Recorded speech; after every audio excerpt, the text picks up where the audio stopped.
Hi, everyone. It's Kathleen Rose, and this is the Presidential Podcast. Well, it's October, it's fall, and we are at midterm season here at Gavilan College, and there's a lot of activity, a lot of studying activity going on. And I'm really pleased today in the podcast to be focusing on our GECA program. And today in the podcast, I'm going to have a great opportunity to interview Sonia Flores, who's the principal at the GECA program, and 3 students, a sophomore, a junior, and a senior from the GECA program. And today's focus is going to be looking at ideas and looking at intelligence and the formation of intelligence. And a little bit of my focus on that is wrapped around a book I've been reading. As you know, often on the podcast, I start talking about the things I've been reading and bringing those ideas forward in the podcast in the hopes that maybe some of you out there might be interested in following along some of the leadership or cultural, literary interests that I have as president of the college. So the book I've been reading is a book called Originals by Adam Grant.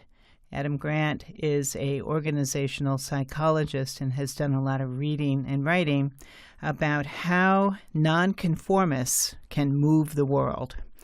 And, I think there's a lot of non-conformists here at Gavilan. Certainly in our faculty, our staff, and our students. We have a lot of critical thinkers here.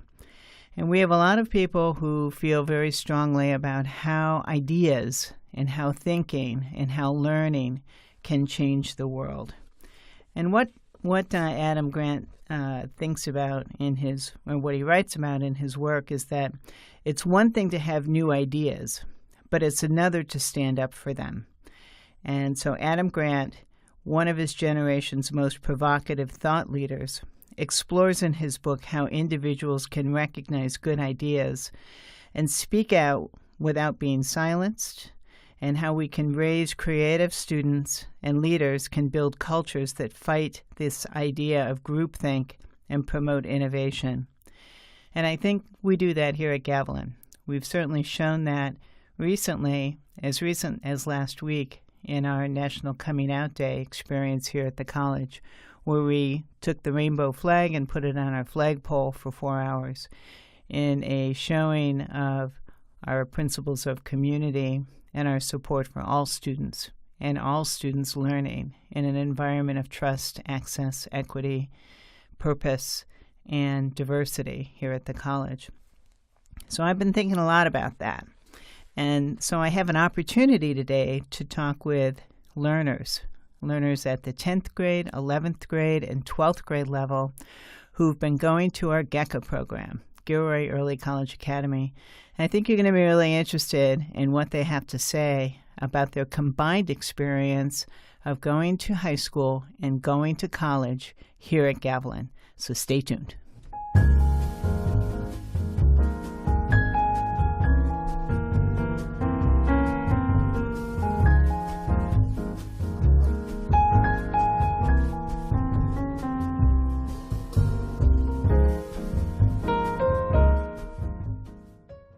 Welcome back to the Presidential Podcast, and I'm very honored and pleased to have with me as my first guest, Sonia Flores, who's the principal of our Gilroy Early College Academy. And Sonia, welcome to the podcast today. Thank you. So how long have you been the principal at GECA? This is my 5th year as principal. And where were you prior to coming to GECA? Well, actually, I was a teacher at GECA since the 2009-2010 school year. Mm-hmm. And before that, I taught at Gilroy High School. In between 2009 to 2014-15, which was the first year I became principal, I took a 1-year position for the district as a BITSA mentor. But essentially, I've been with the school since 2009, and I consider myself to be part of the founding team, even though I wasn't one of the first teachers brought on with the first year of the program. But I did get to teach the first graduating class. So you've observed the program really from its inception and from its philosophical inception as well. What do you think are some of the most unique attributes of the GECA program? I think that the program has a wonderful staff that's very dedicated to the students. This small school environment is also what's very unique to the program. And of course, the fact that the students can take the college classes while they are in high school. But the relationship that's been fostered between Gavilan College and Gilroy Unified School District is what makes the program so unique, not only just as a school, but as an early college high school. It is one of the strongest early college programs in the state of California, and I would argue in the country. And it is because of that strong partnership between the college and the school district.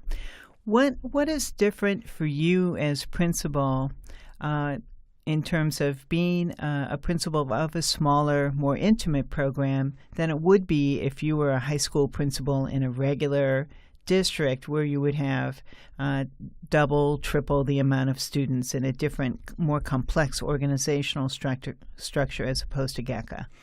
Well, I pride myself on knowing students and knowing their individual needs, getting to know them over their 4 years at GECA, getting to know their families, and then really helping the students pursue their lifelong educational goals, and then also seeing how they have actually fulfilled those goals by the time they graduate from a 4-year university, because most often the students come back and tell us how they did, and they give us tips on how to improve the program and what opportunities that we can create for the students. So I think that is very different from what I would experience as a principal of a comprehensive high school, just that individual attention that I'm able to give such a small number of students. Tell me about the admission process for students who come to GECA, because we try to bring in a representative number of students from the communities that we serve. How does that occur?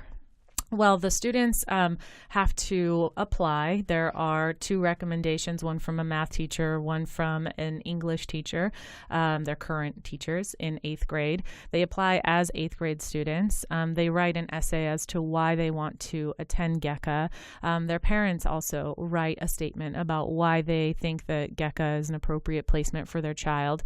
And then the students also have an interview process to determine their college readiness and also their desire to attend the program.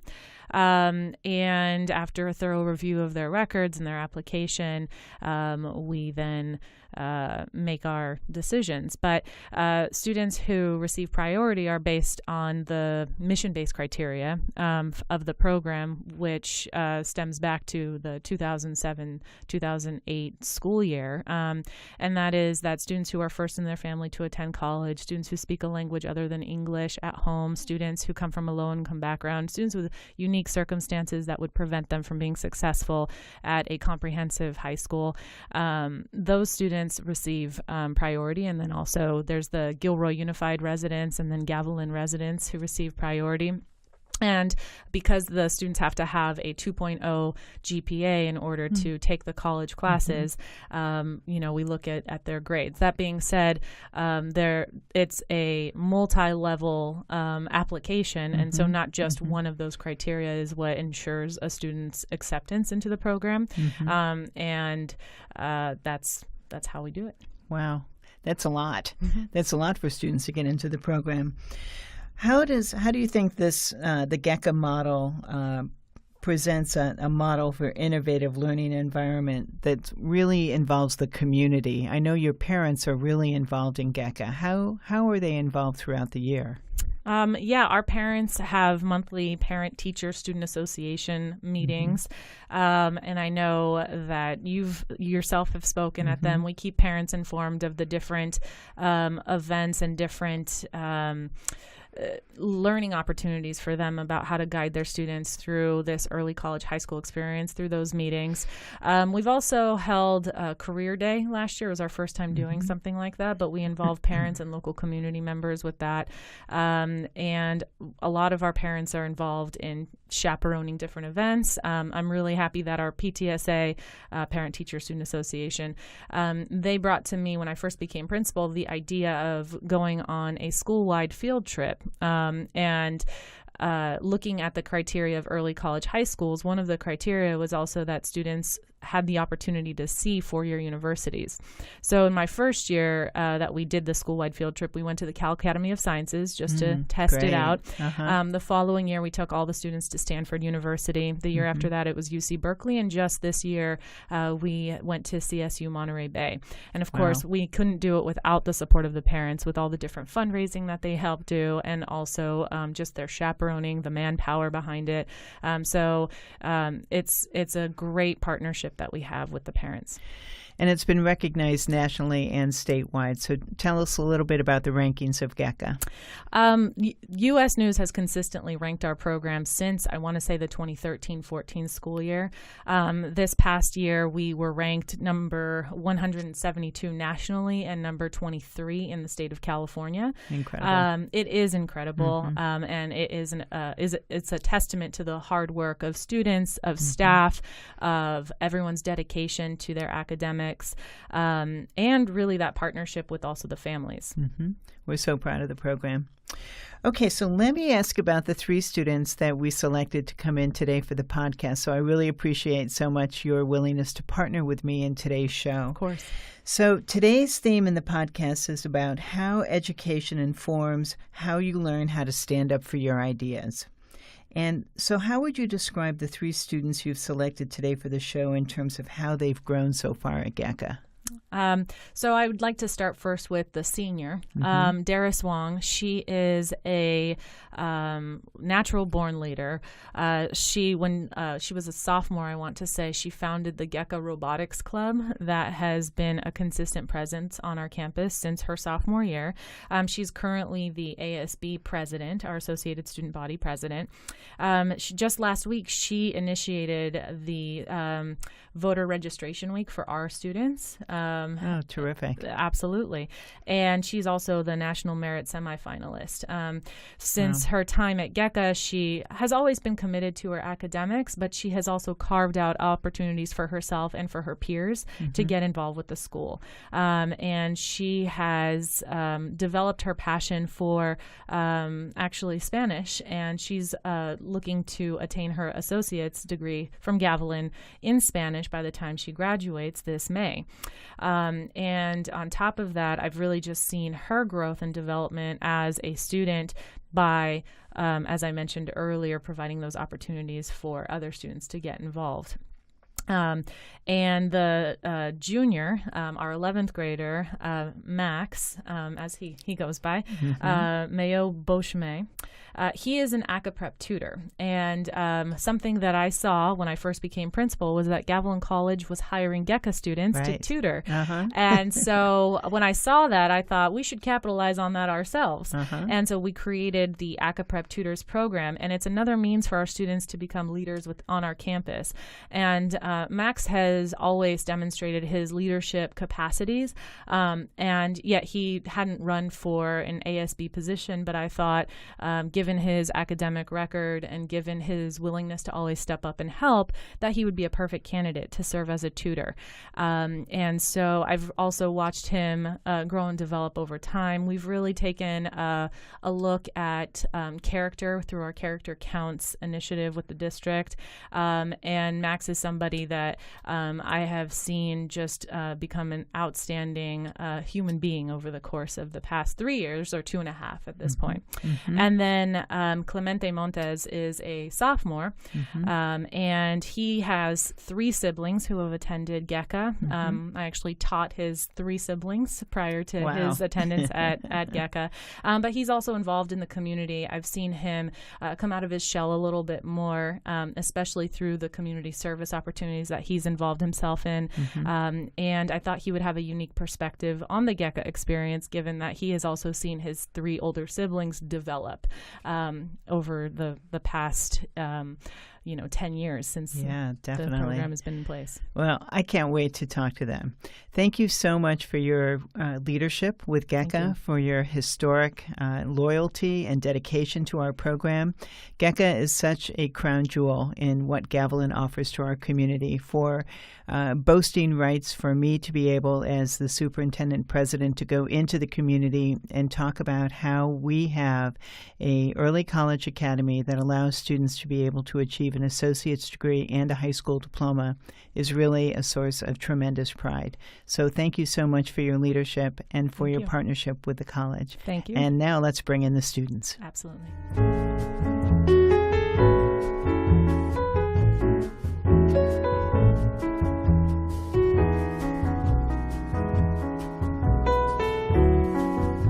All right, welcome back to the Presidential Podcast. Here in our spacious podcast booth, here I am with Darius, Max, and Clemente, a senior, a junior, and a sophomore in our GECA program. I'm really happy to have you all here with me. Thank you so much for being here this morning.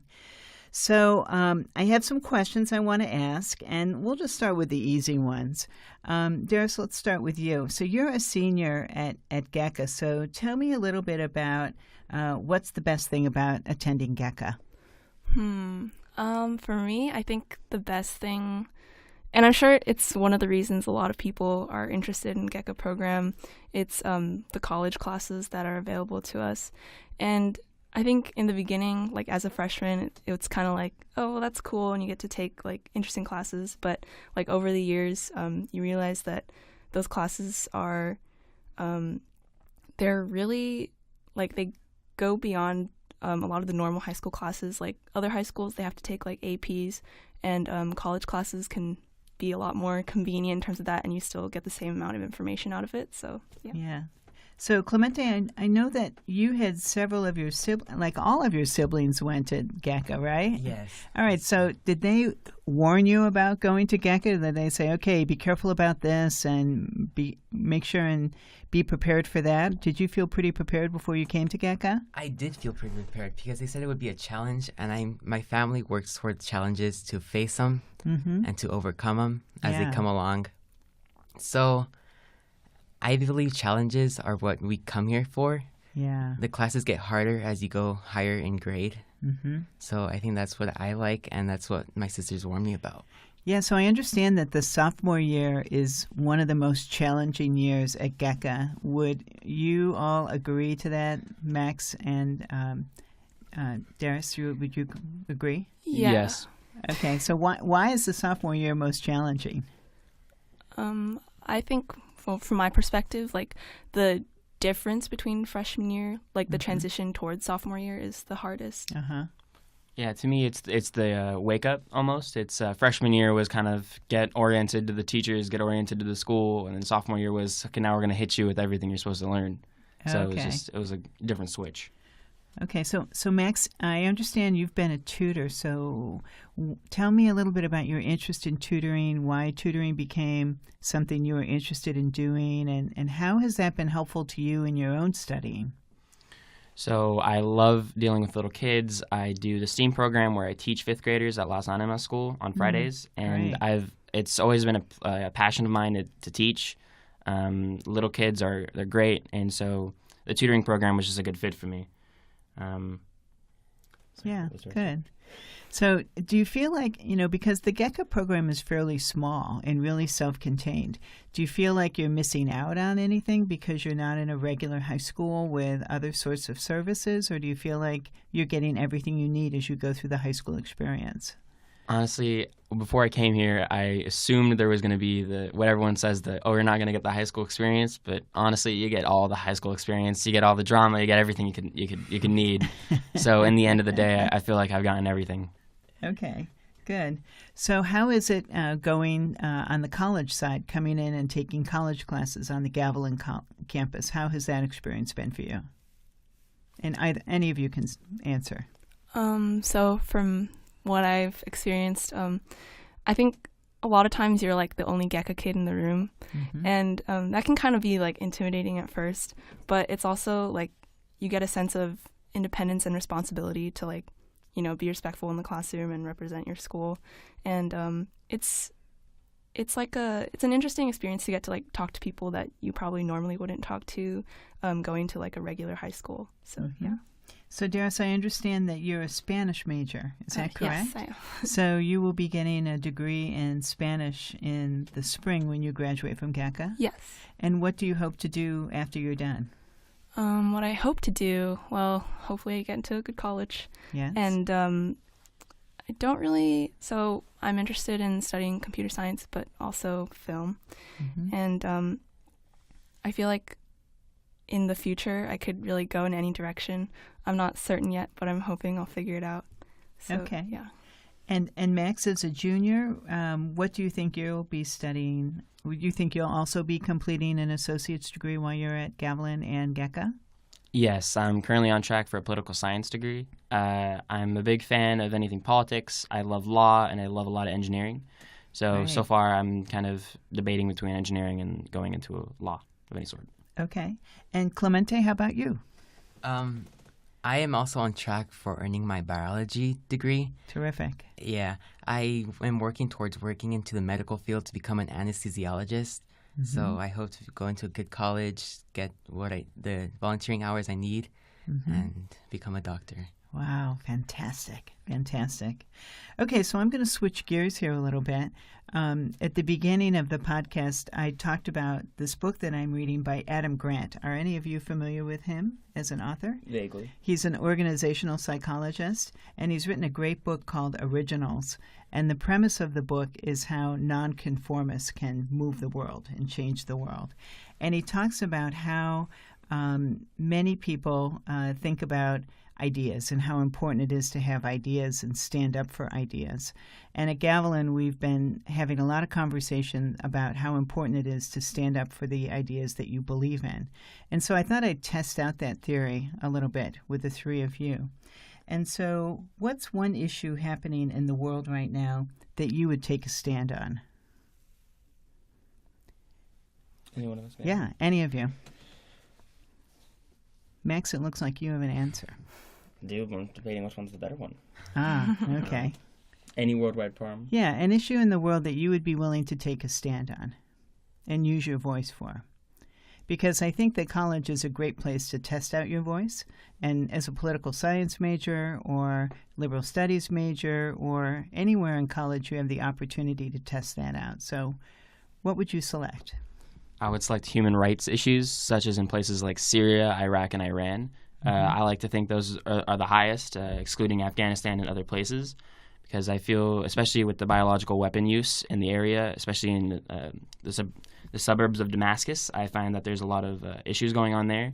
And what's sad is that I don't want to say bigger countries, but countries that should be on a different stage almost, like Russia, not only encourage but assist in the helping of biological weapons. I mean, North Korea did the same thing, and I would rank them up with the higher nations and like the entire European Union, North America, some other countries like that who have just assisted the things they just shouldn't be.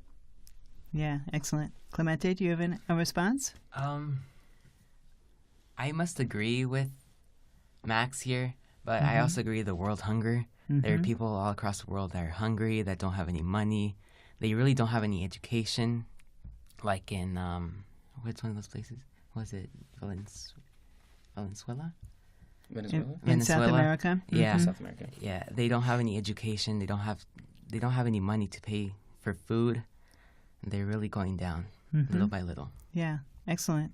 And Darius? I think going along with that, not necessarily a specific thing that I would take a stand on, because there's a lot to choose from, but going along with that, like, I think if people see the problems around them and they feel like they have something to say or something they can do, to just like understand that we all have an impact, and there's ways to like gather a community and make a difference, and not to limit yourself, I think. Yeah, very good.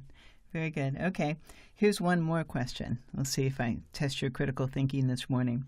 So right now I'm teaching a class as well. So I enjoy teaching myself, and I've taught online for many years. And I'm teaching a course on psychology and media. And it's a very interesting class about how much we use social media and media overall, and how it determines different types of behavior that we exhibit.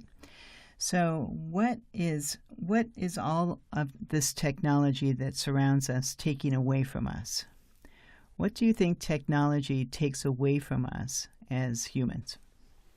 I think one thing it takes away is kind of like idle time to let our brains think, because sometimes when we're like bored or standing in line, we'll just whip out our phones, or even at like the dinner table when no one's really talking. Mm-hmm. I think in some ways it can be an easy escape route for us to just like divert our attention to technology. And as a student, I know like it's helped me procrastinate a lot. So yeah. Okay, very good. My opinion on the matter, I haven't read too extensively about it, but a lot of problems I find that happen with social media would be instant gratification needs, where now children develop the need to be instantly gratified. They require immediate, good job, good this, great that. I think that's a problem, and I think there's been a big expansion on the word addiction, because now people are addicted not only to drugs and other items like that, but there's an addiction to social media, to instant gratification, to a lot of things like that, and I think that's detrimental to society. Yeah, absolutely.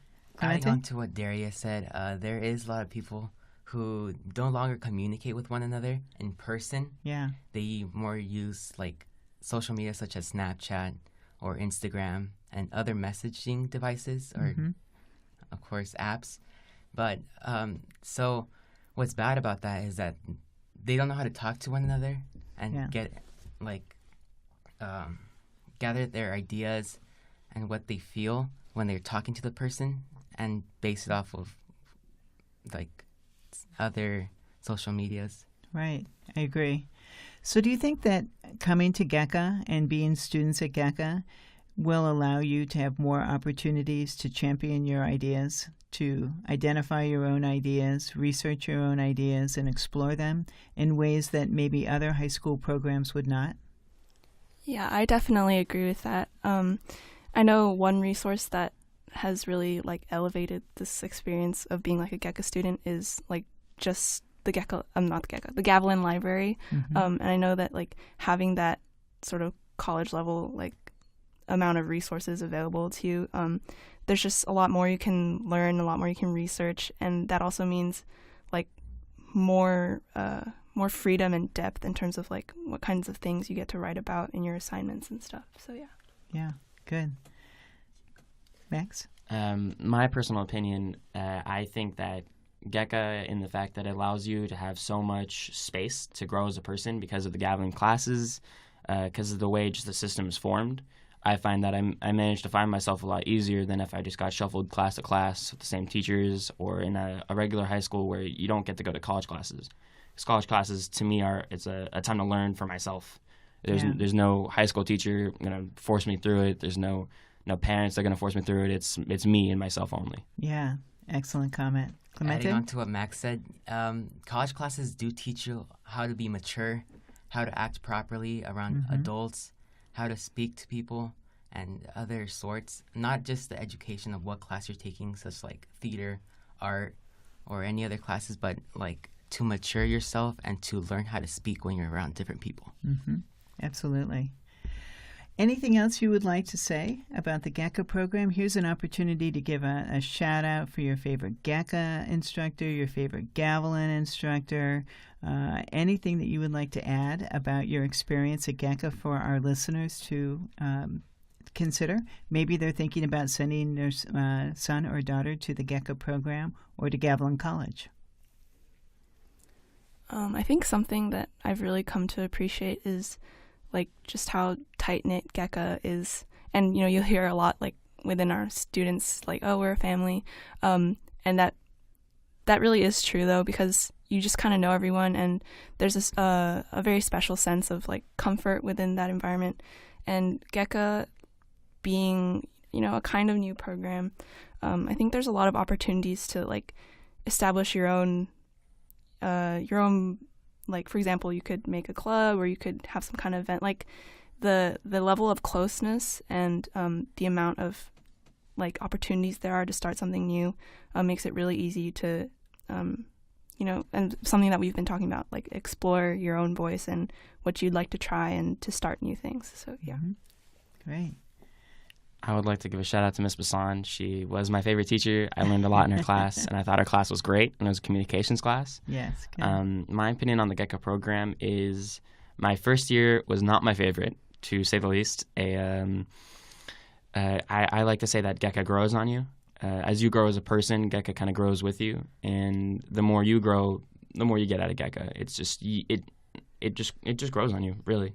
And so it's like Dara said, it's a family. It's tightly knit, and that's something I really liked.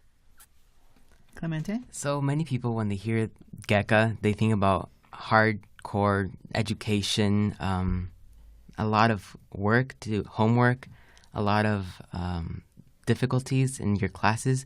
But really, as long as you stay on top of your work at GECA, it will come to you. It will grow on you. You will begin to really like it. It will not only be a challenge, but you will learn, and you will have like more interactions with other people. You will learn more about them, and yeah. Very good. Well, Darius, Max, and Clemente, 3 generations of GECA students and future Gavilan College alumni. I am most proud to have had this opportunity to spend with you today on the Presidential Podcast. Thank you so much for coming in today, and best wishes to you all as you continue in your GECA experience and Gavilan College experience. Thanks for coming. It was our pleasure. Thank you. Thank you.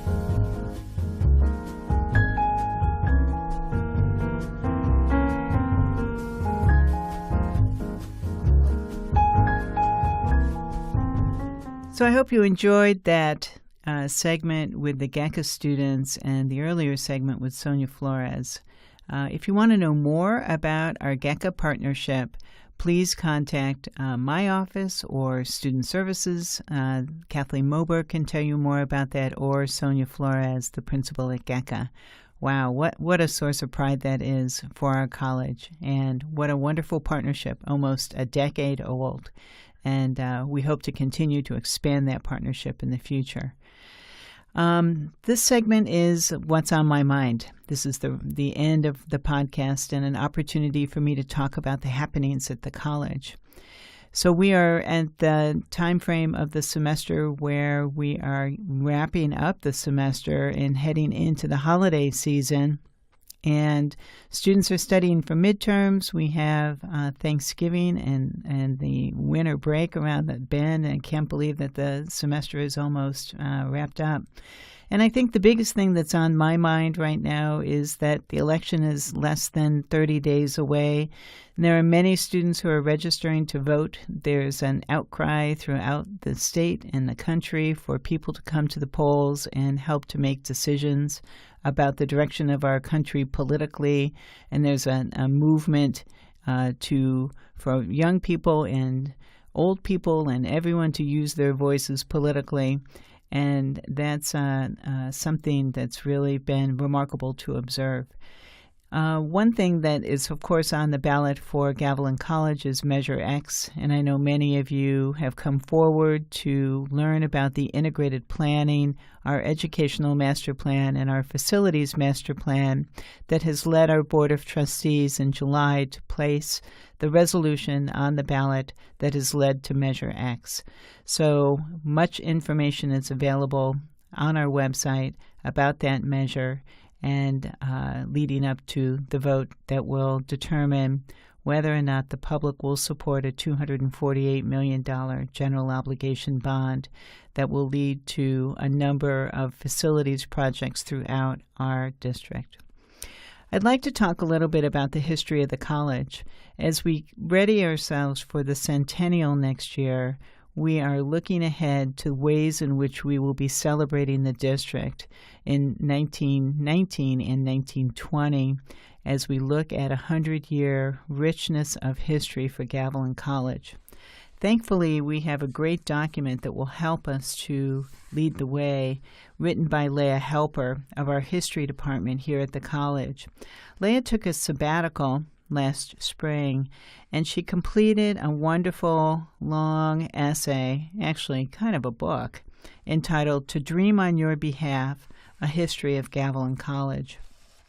And I've been talking a lot in my public forums and opportunities to speak throughout our district about Leah's work and about the early history of the college, particularly when the college first began as San Benito Junior College in 1919.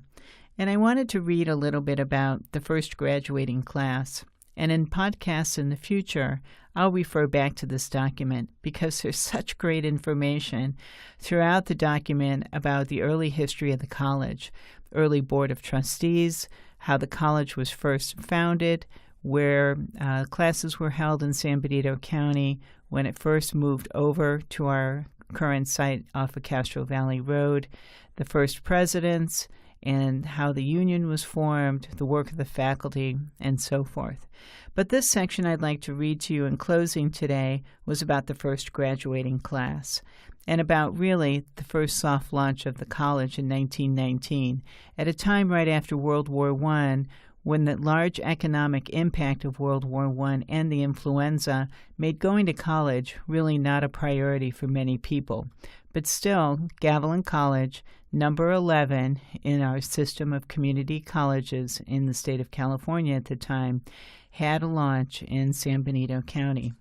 So Leah writes, "We do know something about the first graduating class of 1921 at San Benito College. What we know suggests one more reason administrators proceeded without fanfare.